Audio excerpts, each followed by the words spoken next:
With us is Rabbi Yehoshua Pfeffer. He's Rabbi of Or Chadash Jerusalem, editor-in-chief of Tzarich Iyun, head of the Haredi Israel division at the Tikva Fund, and lecturer at Hebrew University's law faculty, formerly a rabbinical judge on a Jerusalem monetary court. Thank you so much for joining us. Thank you. Happy to be here. And we also have Dr. Gayil Talshir, a senior lecturer in the political science department at Hebrew University of Jerusalem. And you're also the author of the Netanyahu era, so this is incredibly relevant for right now. In full disclosure, I took one of Dr. Talshir's classes, and it was excellent. So let's begin. I think the first thing that we need to say is that at the time of the recording of this conversation, the results aren't final, but we are looking at quite, I think, an indicative picture of. So how are you feeling this morning? Take a few minutes to share your thoughts with us this morning. Dr. Talshir, let's start with you. Well, for me it's still the night because I haven't slept throughout, but I think, I'm a scholar of crisis of democracy, so I feel at home. This is where I belong. Rabbi Pfeffer?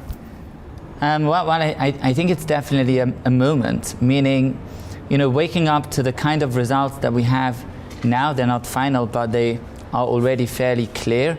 It's a kind of 1977 moment. 77, the right came to power. And this is the first time we're going to have, I think, a majority of members of the new government who are going to be religious Jews. Jews who are wearing the religious skull caps, the kippot. And that's deeply meaningful. And I think it's a moment. I don't see it so much as a crisis, but certainly a significant challenge, because for a lot of these party members, they used to belong, or to see themselves at the very least, as belonging to minorities. The Haredi minorities, some of the religious Zionists are also part of a kind of minority mindset. And this means stepping up to the plate and becoming much more of the majority, meaning learning how to, as it were, step out of that tribal mindset and look at the big picture of the Jewish people, of the state of Israel. I think it's going to be a big challenge, and certainly very, very interesting to see ahead how this is going to play out. But it's definitely a moment, and I'm happy to be around. It's a real moment. Rabbi Pfeffer, is it a bigger moment than having a prime minister with a skull cap, with a kippah, that we had in Naftali Bennett? That's a nice question. I think that the prime minister with a skull cap was a symbol. It was a symbol. He had a symbolic skull cap, but that's not really what he represented. He was a prime minister of a coalition that was not a very religious coalition. It was mainly left or center left. It wasn't a moment of, wow, the religious, shall the religious inherit the earth? This is a moment like that, and I think it's also a calling. It's a calling for responsibility, and let's see if that calling is going to be answered. I want to follow up and say that I think identity actually symbolizes also ideology, and I want to disagree and agree in two different ways. To disagree and to say that the Likud was always the party, the ruling party of those who see themselves as the disadvantaged minority, be them the Masurti, be them the settlers, be them the Russian immigrants, be them the revisionists. So all along, that was the main purpose of the Likud, to be a ruling party of these different minorities. I don't think this is something new. As for religion, I do believe that this is not a coincidence that you chose to bring this to light, because I think this election struggle was about identities, and identities as ideologies. And I think the one thing that was very clear for all the coalition partners, the next coalition partners, is their vision of Judaism as religion and not so much as a secular national identity, which was the way the establishers of the State of Israel so the character of the state. So I do think it is an ideological moment, as you call it, but maybe a transformative moment in which at least half of the citizens of Israel, and half of them are not Jewish, feel very, very uncomfortable with being part of this Jewish state. Gayil, I just want to push a little bit about this, because you mentioned ideologies, identity politics, and here I am thinking that this election was all about to Bibi or not to Bibi. First of all, this election was about to Ben-Gvir and not to Ben-Gvir. So I think if Netanyahu brought what we call populism in power into Israeli politics, which was, again, never the case before, during the 2015-19 coalition, then this election was about the extreme right wing, not just about the ruling once upon a time moderate right-wing party coming into power, and I think this is going to stay with us long after Netanyahu, who is 73 years old, depart Israeli politics, meaning the extreme right-wing in Israel is now the third largest party, and I think this is a warning sign for Israeli democracy. This is on the one hand. On the other hand, that's the ideological struggle between the two components which make Israeli identity, meaning Jewish and democratic. So if for the last 50 years the major cleavage was your views upon the Israeli-Palestinian conflict, this is no longer the case. It's not been the case since at least 2013. So the major cleavage now is an identity cleavage between Jewishness and Israeliness, and the relationships between being a Jewish state and a democratic state, two visions of what it means to be a democracy, two visions of what it means to be a Jewish state and democratic state, and I think this is what was at stake, and I think democracy produced its likely toll on Israeli democracy, and this is what we've seen today. Just to put a word in, because that's why you're here. well, thank you. No, but also to agree and to disagree. I don't agree with the framing around the extreme right wing. I do not think that was the framing for these elections. And in fact, I dwell among many religious individuals, and a lot of them have discomfort with the more radical wings, with the Ben-Gvir phenomenon, with a more confrontational approach that he represents. We'll see how he actually operates once he gets in. But I think that I would agree that the framing of the choice that a lot of people made, and it was a choice between blocs, it wasn't even parties, it was really a choice between blocs, was a Jewish state versus a state that was democratic and highlighted less the Jewish aspect. There was a lot of fear because of the previous government that was able to take steps, again, small, but still concrete and significant, to have a state that is more a state of all its citizens rather than a clearly and demonstrably Jewish state. And this is what I think tipped the balance of these elections. That was the decision, and I agree on that. And whether that's a threat to democracy or not, I think we can fight that out. I don't see that as a threat to Israel's democracy, but time will tell. Rabbi Pfeffer, you mentioned the mahapach, the idea of a significant change that's happening. And I want to ask you, it seems that the ultra-Orthodox parties have significantly cemented their power, reaching almost the unprecedented number of 20 members of Knesset in this potential coming coalition, again, pending final numbers. What are your thoughts with regards to this reality? So, yeah, I do think it's fascinating. I would note that for Shas, it's not unprecedented. In the late 90s, they had a lot of votes, but then they were less of a Haredi party. They were a Sephardi party, an Eastern party, and they managed to procure votes from all over the country. What happened now is very interesting. On the one hand, UTJ, which is the Ashkenazi Haredi party, they were able to not just sustain, to keep their share of the votes, but even to increase them, which is not a simple achievement. The head of UTJ is a controversial figure, even inside Haredi society. He's a person that comes up with very provocative... Talk about Rabbi Moshe Gafni. Not Gafni. And then Goldknopf. The new fellow, Goldknopf. Goldknopf. Now, Goldknopf is a political novice. He's interviewing everywhere. He's saying things that are really very, very, I would say, difficult for the discerning ear, even for the non-discerning ear. He's really a tough case. And there was an expectation that they would lose votes, and they didn't. And that shows that their base is strong. People are still voting, both because of their Haredi identity, because of listening to the rabbis, and because they believe that as a part of the bloc, UTJ still has value. But the real, if you want, the real the real news is Shas, because Shas really was able to grow. And I think that's because of their message, which wasn't a Haredi message. Shas positioned themselves as a party for the weak, as a party for people who are needy, for those who are deprived.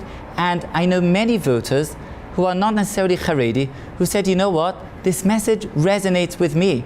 Now, I think the method that Shas is actually offering, how to deal with people who are needy and poor and so on, is not an effective method. I don't think it's particularly good, but they were able to put that message across. And I think it does speak, it speaks volumes, that non-Haredi people put their ballot boxes, cast their vote for a Haredi party. It shows that there's a certain coming together, certain congruence between the Haredim and between the non-Haredim.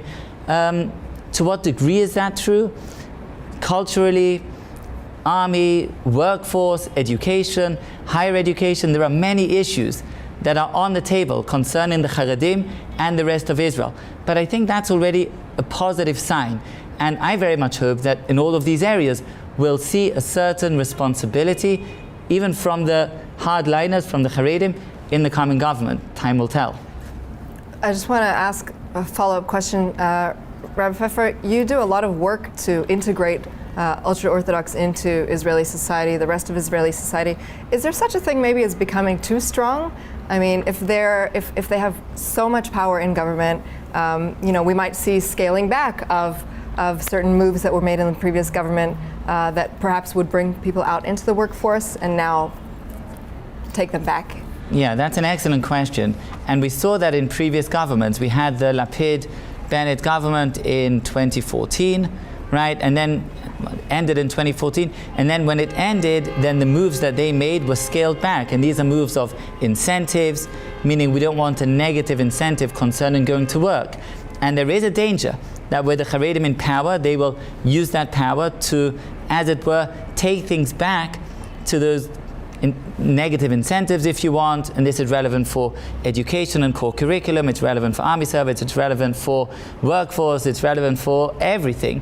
And I would say that depends more than anything else on the people themselves.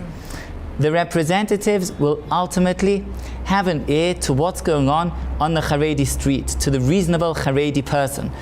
If the mindset on the Haredi street will shift, if people will want to have a broader and stronger education in different fields, if they'll want better incentives to go to work, if that's what they'll want, then that's what they'll get. You get the representatives that you deserve, somebody said. And it's true, and I think it's true in the Haredi sense also. And there is certainly a feeling right now, we're back in power, we can do what we want, but time teaches us you can't really do what you want. You have to take that responsibility. Let's see what happens. Speaking of doing what you want, Dr. Talshir, you're a big Netanyahu researcher. Can he do whatever he wants now? I think not. I think Netanyahu is at a weaker spot, maybe the weakest we have ever seen him, because of his powerful partners and because of the situation moving away from a multi-cleavage Israeli society to a polarized society. I think this is where Israel is today. I think there's very deep mistrust against Netanyahu, both within the center and left, and I think that we saw it from Smotrich calling Netanyahu a liar and son of a liar. So I think there's a lot of mistrust, especially since Netanyahu, who was a very responsible leader for many, many years as the prime minister, over the last 3 years proved that his personal interest is above the interest of Israelis and maybe even of the Jewish people. So I think he's at his weakest. I don't think that he will be able to say no to his partners, and this is why, even though I would have loved to agree that the street, even if it is the Haredi street, would actually be very determining the kind of government that we're going to see, I'm afraid I don't think this will be the case. Netanyahu throughout the campaign said Ben-Gvir will be a minister, a senior minister, but I do want to say something about Shas that you mentioned, and I disagree. Shas was an ultra-religious party or Haredi party all along. It came out as a Masorti party, and I think always it has three bases of power, and I think the Masorti and the religious Masorti and the Haredi 20 Mizrahi. seats. 20 seats is a lot beyond the Haredi narrow Shas bloc. has 10 seats. No, it in the end of the had 90s. 17. In the end of the 90s, they had almost 20 seats. 19, No, they had 17. 17 They had seats. 17, and that was because of the change of the electoral system. But I do think that what we see is a change of heart of the Ashkenazi ultra-Orthodox, because if you ask Gafni why do they belong to the right, he will say because this is where the Masorti people are. So it's the first time over the last year or so that the Haredi are actually seeing the Masorti as part of the broader Jewish religious community, and I think this is a major struggle within the Jewish communities as to who is leading, and the Masorti was supposed to be the more moderate part of it. Part of them voted Ben Gvir, and the others are going with Shas with its more ultra-Orthodox powers. So I think that if Masorti always represented in Israeli society being more moderate, being more pro-compromise, I think this is not the case today, and this is why it is much more polarized society than it used to be just 10 years ago. You mentioned Netanyahu at his weakness, and I want to ask you about the potential of Netanyahu going forward with significant reforms in the legal system based on the agenda as it was manifested by the religious Zionists, and in addition, might that reform include his own personal affairs? Netanyahu is very careful to make his partners suggest and lead those dramatic changes that he needs in order for his own trial to be altered or somehow cancelled or just deferred. But this is exactly what Netanyahu wanted. He wanted to have the best conditions to change not just the judicial system but the checks and balances of Israeli democracy. And if you look very carefully about the law and justice plan presented by Smotrich, and you ask Yariv Levin, Ochana,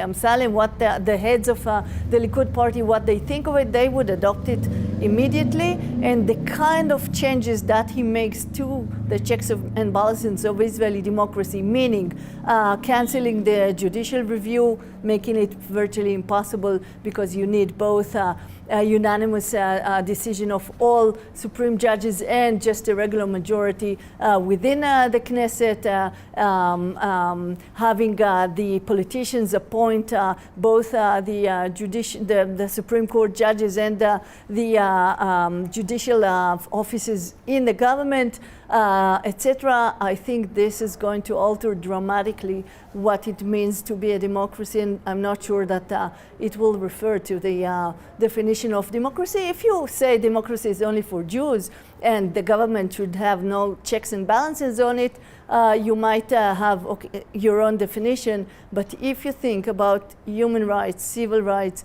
as the key to democracy, and you think about minorities as key to a case taste of how democracy treats its own citizens. If you talk about the Jewish state, you don't even speak about 21% who are non-Jews, and you certainly don't think about the seculars who are part of this state. So I think this is going to be a very major thing to watch, because Netanyahu is just a latecomer to this deep concerns of the settlers, the ultra-Orthodox, the anti-constitutionalists, etc., that want a deep change in the way that Israeli democracy's checks and balances actually act. Rabbi Pfeffer, could this be the Mahapach you're referring to? Well, I would make several comments on this. We would have time for several. Let me just make two comments. Okay, so one comment would be that since Gayil Talshir was founded, UTJ is made up of two parties. One of them is Agudat Israel, which is the traditional party since the 1920s, and the new party, which is the Lita'im, the Litvish so-called sector, which is Gayil Talshir. Now, Gayil Talshir was founded more than 3 decades ago. From the beginning, the leader then, Rav Shach, who was this mythological leader, he said, we're going with the right. But my partner to my right, a little bit to my left, but in this case, to my right, my partner to my right is correct. From then, Rav Shach said we go with the right, but the reason why was because the people on the right are more respectful of religion, they're more traditional, they're more masorti, and that's why we go with the right. What's interesting today is that in today's UTJ, and even Gafni, who himself has left-wing sentiments, and he's said so in the past, but today, and I think this is a reflection of the Haredi street, the party representatives are all speaking right-wing language. Not just, oh, they're more religious, but also concerning the legal system, also concerning national security, also concerning different arrangements of religion and state that they didn't used to speak about. But not economics. Economics, well, the Israeli right is a little bit anomalous on that. That on economics, it's, Netanyahu is a right-winger on economics, and he was able to actually implement his policies, but only as the finance minister in 2002. As prime minister, he's never really been successful or even attempted. But just to follow up, I think hey, I'm in the middle. Hey, okay, go ahead. Let me just finish. So that's one point. But I think the other point, and I think this is an interesting point, in contrast with what was said, is that I think the Haredim, they are in their kind of natural disposition, they don't have the kind of radical nature that is being pointed at in the Ben Gvirs and his different partners. The Haredim were never in that camp, as it were. They were never the confrontationalist. They were never the ones to say, oh, we have to stick it to the Arabs. That's not their kind of internal motion. And I think that actually the entry of Haredim into the big-time politics, okay, they're not in their small-time politics anymore, meaning let's give money to the yeshivot, let's help out the koilelim and the Torah studies and the Hasidic court. Now they're playing with the big boys. I think that could actually have a moderating influence on the current government, because there are no Ben Gvirs. In fact, the rabbis of UTJ and Shas, they often spoke very strongly against Ben Gvir and against his aptitude and his approach. And therefore, I think it will be very interesting to see the delicate balance and the compromises that this new government is going to find on these types of issues. Economics is also interesting, but these elections were not about economics, for better or for worse. I would say that this is the national moment of the ultra-Orthodox in a way, and it coincides with what you've just said. But I think if you listened very carefully to what Goldknopf said in his victory speech yesterday, he pointed out that the ultra-Orthodox would go hand in hand with the settlers, and I think this is a great change from the tradition of the Ashkenazi ultra-Orthodox, and I think this is the cementing the right-wing bloc around the discourse that came from Yesha and the settlements, and I think this is the main narrative coming from this right-wing government. So I don't think the moderation and the wanting to compromise would be the leading spirit. I agree with you, but remember that Ben Gvir comes with Smotrich. Smotrich is fundamentalist on his own religious nationalist terms, and I think there is a radicalization of how you look at the religion state situation, especially that they want to show that the coalition of change is going now to be countered with a different model, which is going to be which is what they promised their voters. But I would say that the Haredim, if you give them one word definition, there's a few words you could use, but they're very pragmatic. They're pragmatic people. They're not people who live in some seventh heaven. They live here, they're very pragmatic. And the settlements, listen, they need places to live. Don't forget, the Haredim, without any ideology, became major settlers in places like Kiryat Sefer, Beitar Illit, all of these are major settlements without any ideology, just because they needed somewhere to live. Yeah, but and now therefore, the ideology is added. the reality creates also an ideology. This is true. Right, but there are 4 million Palestinians under our occupation, which is part of this. Again, they don't see it like that, but yes. But here is a thought that Herzog, Livni, and Ehud Barak were replaced by Aryeh Deri, which is an interesting thought because even according to some people within the cabinet, Aryeh Deri has always been somewhat of a moderating force when it came to different political and diplomatic endeavors. So that would be a great summary of what you both just mentioned. I know we're out of time. I just had one last question about the left because I think we haven't spent enough time on it. Meretz probably won't pass the voting threshold. Labor, we have yet to see how Labor does. What lessons do you think we have to learn from this election and maybe even for the next 4 years? First of all, Lapid cemented Yesh Atid as the leading governing party now in the position of the center left. It wasn't the case. He was established in 2012 as a center of right kind of party. So it took a while until Lapid found his way to be the leader of the center left. I think that social democracy, which is part of both agenda, is being actually also taken by Lapid. But I think that the major issues that are on the table, Meretz with the anti-occupation kind of line, and Labor with the anti-religious line that it led during these elections, were taking the cost for making Lapid almost like a big power in Israeli politics, and I think that the left has to rethink its way. Meretz was already on its way to think about one or another version of a Jewish Arab kind of party. Labor has to rethink its path because the primaries produced a very social democratic but much less security-oriented kind of party, so a lot of thinking to be done on the left. It doesn't mean that there is no left. It means that the right consistently delegitimized the left throughout this last 5 years, and I think this new government will allow the regrouping of the center-left, so we'll see what emerges on the other side. I would ask so many more questions, but I know that we promised one to comment go on ahead. that.